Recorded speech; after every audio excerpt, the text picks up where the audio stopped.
Hello, welcome. I'm your host, Elizibar, and just real quick, I just want to kind of touch on this.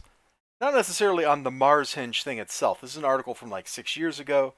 I stumbled on it like maybe a month back, and I was going to make like a silly video.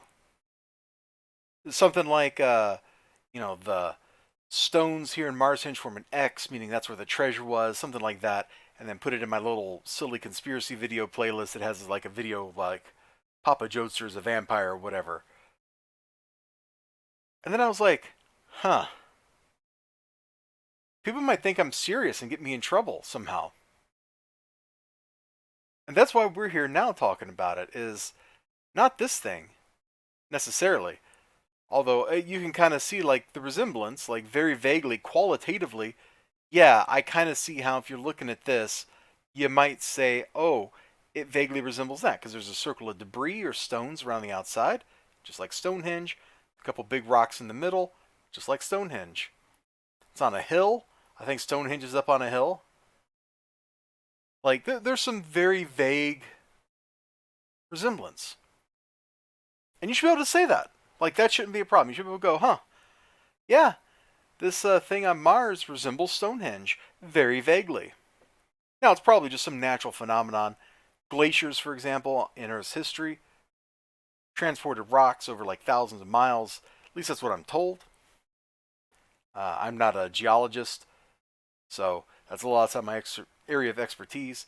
But you could like easily see, oh yeah, some glacier carved this out like a million years ago. Then sand from winds, because Mars is covered in like sandy dune type stuff. Mounded up a little dune here. It compacted down, whatever. Like there's a very obvious set of possibilities to explain this, and none of them involve aliens building Stonehenge on Mars. But you should be able to voice that, huh? This looks like this could have been constructed. Did somebody build this on Mars? You should be able to say that in society and not get in trouble. The whole, like, modern society is built around that. It's built around asking questions, thinking independent thoughts, having the ability to inquire about things. At least supposedly. That's how the scientific method works. You come up with a hypothesis, you figure out how to test it, and then based on your testing, you have either confirmed your hypothesis or or you can revise your hypothesis with the new information you've gleaned from testing. It's a little different from asking the question. It's not like, is water wet?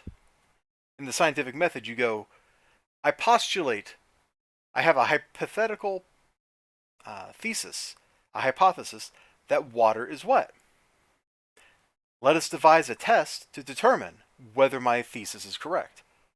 And at the end, you either know water is wet or you have more data and you say, aha, water is only wet when it's in its liquid form.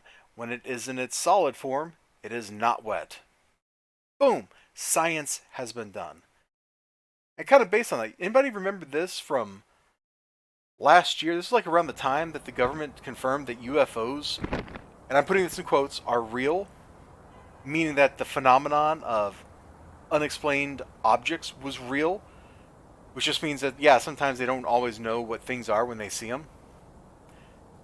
That should be an uncontroversial statement. And look at this, man. These little objects popping up over the horizon. And the thing that gets me is like the shadows morph and move with the objects, lengthening as the angle with the sun lengthens. So it's either real or it's CGI that somebody thought about. So what that means is it's probably just CGI that somebody thought about really hard. But I remember this like last year, and I don't think I've seen any explanation for this aside from either it's aliens or some kind of man-made aircraft or spacecraft, I guess in this case, or it's CGI. CGI would be the simplest explanation, probably the true one. But we should live in a world where somebody can ask the question, "Hey, what are those things?" and not have somebody like look at them like they're crazy. It's a perfectly valid question. What are those things? I would like to know what those things are. They're probably just CGI. So these are just some thoughts I had based on seeing this Marshenge article that over on my Discord server I'd like put in my to-do list to talk about because I wanted to make a funny video. And this video is anything but funny. But I wish we lived in a society where it was okay to ask questions and people didn't go hog wild on you for doing so, you know? Anyway, you all take care of yourselves. You have a great, great Sunday. And sure hope to see you again next time. Until then, bye-bye.